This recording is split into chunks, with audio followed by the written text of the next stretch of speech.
저는 66년 인생을 살아온 민수입니다. 황혼기에 62세의 선아 씨를 만나 재혼했습니다. 그녀는 매일 따뜻한 말과 다정한 손길을 건네주었고, 저는 다시 없을 것 같던 설렘을 느끼며 진심으로 행복했습니다. 그녀의 존재는 저에게 큰 든든함과 감사를 주었습니다. 함께하는 소소한 일상 속에서 잔잔한 행복을 찾아가는 것이 진정한 삶의 의미라고 믿었습니다. 선아 씨는 저의 작은 변화도 놓치지 않고 늘 배려해 줬으며 저는 그녀의 다정함이 정말 고마웠습니다. 하지만 이 완벽했던 행복 속에서 저는 어느 날 문득 알 수 없는 불안감의 씨앗을 느끼기 시작했습니다.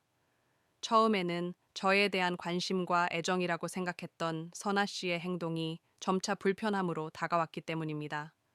그녀는 저의 모든 것에 관심을 보였고, 그 관심은 시간이 갈수록 깊이를 알 수 없는 집착처럼 느껴졌습니다. 마치 저의 모든 일거수일투족을 감시하려는 듯한 느낌을 지울 수 없었습니다. 아침부터 저녁까지 저의 스케줄, 만나는 사람들, 심지어 저의 생각까지도 알아야만 직성이 풀리는 듯한 태도에 저는 알 수 없는 피로감을 느꼈습니다. 선아 씨가 속삭일 때마다 저는 그녀의 기대에 부응하고 싶었지만 동시에 알 수 없는 육체적, 심리적 부담감도 느꼈습니다. 그녀의 손길이 저를 향할 때마다 저는 점점 더 깊은 피로감을 느꼈습니다. 물론 선아 씨는 늘 당신이 너무 좋아서 그래요 라며 웃어 보였지만 저는 그녀의 애정 표현이 저를 점점 더 옥죄어 온다고 생각했습니다. 그 감정은 마치 눈에 보이지 않는 끈으로 저의 손과 발을 묶어버리는 듯 했습니다. 행복해야 할 신혼 생활 속에서 저는 문득 숨쉬기가 어렵다는 생각마저 들었습니다. 이것이 진정한 사랑일까? 저의 마음속 깊은 곳에서 울리는 작은 경고음은 시간이 갈수록 점점 더 커졌습니다. 달콤했던 신혼의 장막 뒤로 어둡고 섬뜩한 그림자가 드리워지기 시작한 것입니다. 저는 저의 황혼 연애가 과연 안전하게 흘러갈 수 있을지, 선아 씨의 저를 향한 모든 관심이 그저 순수한 애정일지, 아니면 저를 완전히 집어삼키려는 의도일지 알 수 없는 불안감에 휩싸였습니다. 이 재혼이라는 새로운 시작이 저에게 진정 행복을 가져다 줄지, 아니면 알 수 없는 재앙을 불러올지, 저의 마음은 무거운 의문에 사로잡혔습니다. 저는 밤마다 잠 못 이루며 선아 씨의 사랑과 그 이면에 숨겨진 요구들 사이에서 갈등했습니다. 저의 불안감은 매일 아침 눈을 뜨는 순간부터 현실이 되어 저를 짓눌렀습니다. 저의 의지와는 상관없이 그녀의 넘치는 활력과 애정 표현은 하루의 시작을 알리는 고정된 의식처럼 자리 잡았습니다. 아침에 잠에서 깨면 선아 씨는 저를 일으키며 침대 위에서부터 상쾌한 아침을 같이 열어봐요. 우리의 하루는 이렇게 시작해야죠. 라며 오늘의 특별한 시간을 시작하려 했습니다. 저는 이미 간밤의 피로가 가시지 않은 상태였지만 그녀의 적극적인 관심과 행동은 저의 의지를 압도했고 저는 체념하듯 그녀의 요구에 응해야만 했습니다. 점심시간은 또 다른 요구의 시간이었습니다. 선아 씨는 제가 낮 시간에도 집에 들어와 잠시라도 우리의 시간을 갖자고 강하게 원했습니다. 밖에 있어 연락이라도 닿지 않으면 걱정과 함께 서운함이 섞인 목소리로 다시금 저의 귀가를 재촉했습니다. 결국 저는 점심시간에도 집으로 돌아와야 했고 그 짧은 시간에도 그녀의 특별한 관심은 어김없이 이어졌습니다. 밤은 가장 길고도 피곤한 시간이었습니다. 잠자리에 들기 전 선아 씨는 오늘 하루가 만족스러웠는지를 물었고 저의 대답이 조금이라도 미적지근하면 곧바로 실망한 기사액을 내비쳤습니다. 민수 씨, 요즘 나를 예전처럼 생각하는 건가요? 혹시 당신에게 다른 여자가 생긴 건 아닐까 걱정돼요. 라며 불안해했습니다. 이 불안감은 결국 그녀의 하루의 마지막 요구로 이어졌습니다. 저는 몸이 너무나도 피곤했지만 그녀의 얼굴에 서운함이 비치거나 싸늘한 분위기가 감돌까 두려워 참아 거절할 수 없었습니다. 매일 반복되는 이러한 사랑의 표현은 저의 육체뿐만 아니라 정신까지 지치게 만들었습니다. 제가 생각할 시간조차 주지 않고 몰아치는 선아 씨의 관심은 사랑이라기보다 저를 통제하려는 집착에 가깝다는 생각을 지울 수 없었습니다. 그러던 어느 날 저의 조카 재훈이 집을 방문했습니다. 사려 깊고 현명한 조카는 저의 초췌한 얼굴과 기운 없음을 금세 알아차린 듯했습니다. 재훈은 저를 조용히 불러냈습니다. 삼촌, 제가 보기에 이건 사랑이 아니라 통제예요. 선아 이모님이 삼촌을 아끼시는 건 알지만 모든 것을 이모의 뜻대로 움직이게 하려는 것 같아서 걱정됩니다. 삼촌 스스로 삼촌의 공간과 마음을 지킬 필요가 있어요. 재훈의 조언은 저의 마음속에 맴돌던 막연한 불안감을 정확히 짚어주었습니다. 이후 저는 선아 씨의 행동들을 다른 시선으로 바라보게 되었습니다. 애정의 표현이라고 애써 치부했던 것들이 이제는 저의 모든 것을 통제하려는 집착으로 느껴지기 시작했습니다. 충격적인 사건은 중요한 회사 미팅에 가는 길에 발생했습니다. 미팅 장소에 거의 다 와갈 무렵 선아 씨는 갑자기 차를 세우게 한 뒤 가방에서 미팅 서류와 체크리스트를 꺼냈습니다. 그녀는 마치 저를 가르치는 선생님처럼 저의 미팅 준비 상태를 꼼꼼하게 점검했고 제가 어떤 식으로 대응해야 하는지까지 미리 정리해 둔 것을 지시했습니다.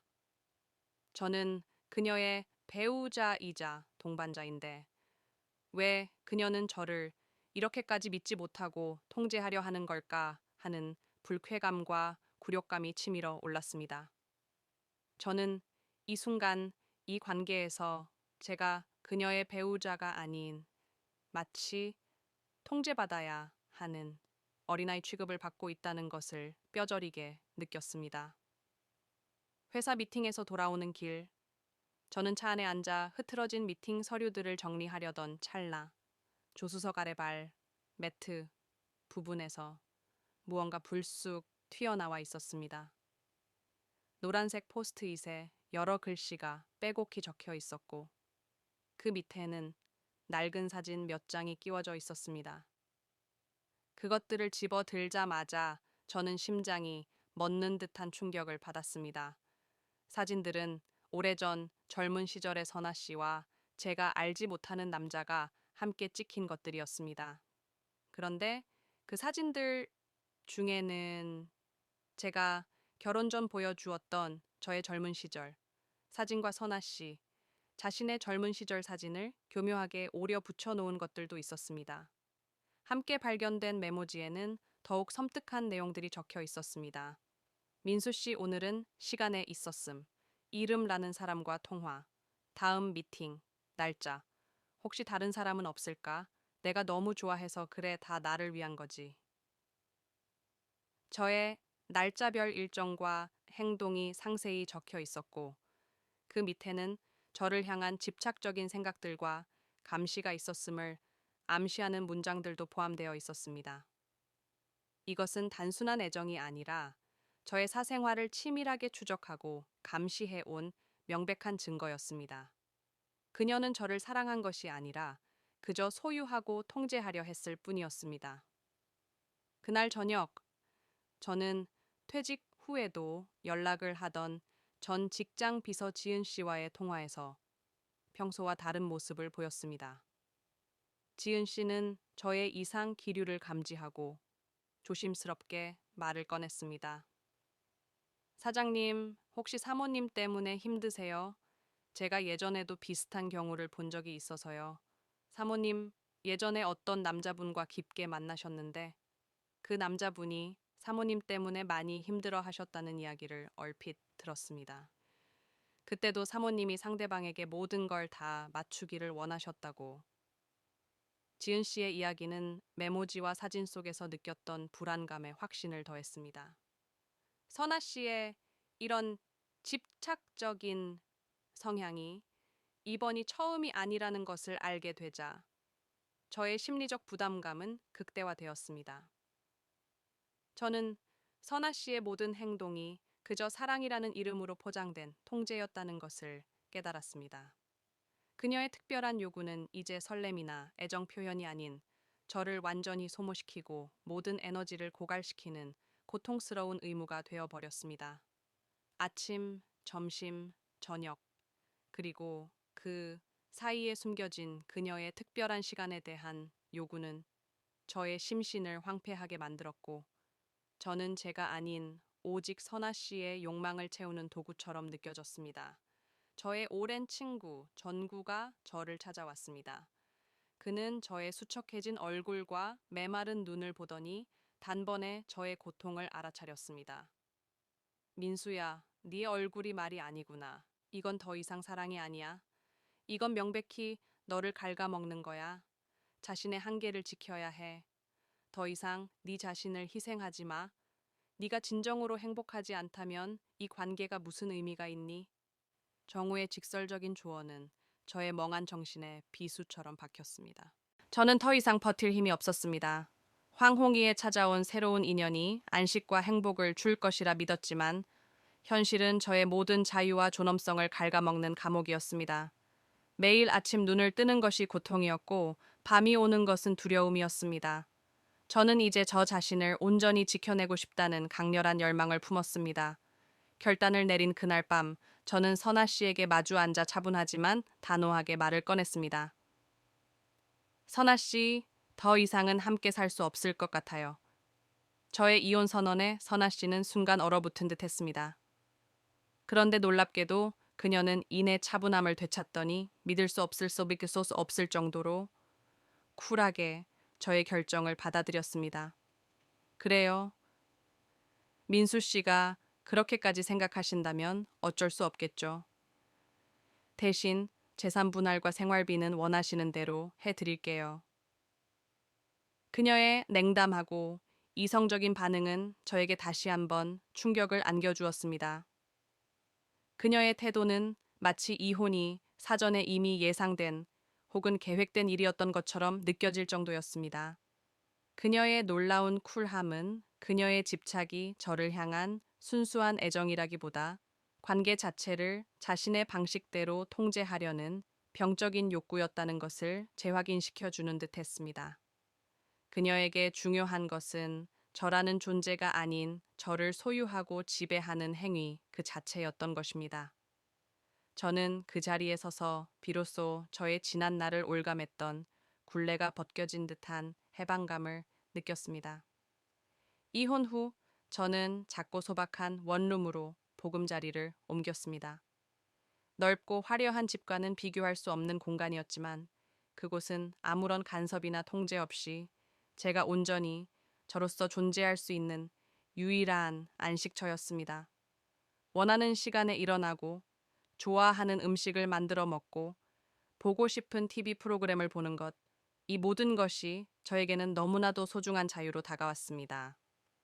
저는 새로운 삶의 활력을 찾기 위해 전직 은행원이었던 경험을 살려 보험 상담 업무를 시작했습니다. 오랜만에 사람들 속에서 저의 지식과 경험을 나누고 누군가에게 도움이 될 수 있다 아는 사실에 큰 보람을 느꼈습니다. 또한 예전부터 꿈꿔왔던 봉사 활동에도 적극적으로 참여하기 시작했습니다. 도맡은 노인 가정에 도시락을 배달하고 지역 아동센터에서 아이들에게 책을 읽어주는 등의 활동을 하며 주는 기쁨이 받는 기쁨보다 훨씬 크다는 것을 절실히 느꼈습니다. 이곳에서는 아무도 저를 통제하려 하지 않았고 그저 저의 진심만을 받아들여 주었습니다. 저는 이전의 집착에 갇혀 얼마나 소중한 것들을 놓치고 살았는지 비로소 깨달았습니다. 진정한 자유와 안전은 외부에 있는 것이 아니라 저의 마음속에서 스스로 지켜내는 것이라는 것도 배웠습니다. 66세에 시작된 저의 새로운 삶은 비록 화려하진 않았지만 그 어느 때보다 충만하고 주체적인 삶이었습니다. 저는 저의 선택을 후회하지 않았고 앞으로 펼쳐질 새로운 여정에 대한 희망과 기대감으로 가득 차 있었습니다. 진정한 사랑과 행복은 단순히 받는 것에만 있지 않다는 것을 깨달았습니다. 누군가를 통제하고 소유하려는 집착은 결코 사랑이 될 수 없다는 것을 지난날의 고통을 통해 절실히 배웠습니다. 오히려 진정한 사랑은 서로의 다름을 인정하고 각자의 삶을 존중하며 상호 간에 베풀고 나누는 가운데 싹튼다는 것을 알았습니다. 저는 이제 다른 사람에게 저를 맞추려 애쓰는 대신 저의 본연의 모습을 사랑하고 존중하는 법을 배웠습니다. 66세에 시작된 저의 새로운 삶은 제가 진정으로 원하는 것이 무엇인지, 저에게 가장 소중한 가치가 무엇인지를 깨닫게 해준 소중한 여정이었습니다. 여러분께 전하고 싶은 메시지. 나이가 많고 적음을 떠나 우리 모두는 자기 삶의 진정한 주인이 될 권리가 있습니다. 어떤 관계 속에서든 나의 자존감이 훼손되고 나의 자유가 억압된다면 그것이 아무리 사랑이라는 이름으로 포장되어 있더라도 용기 있게 맞설 필요가 있습니다.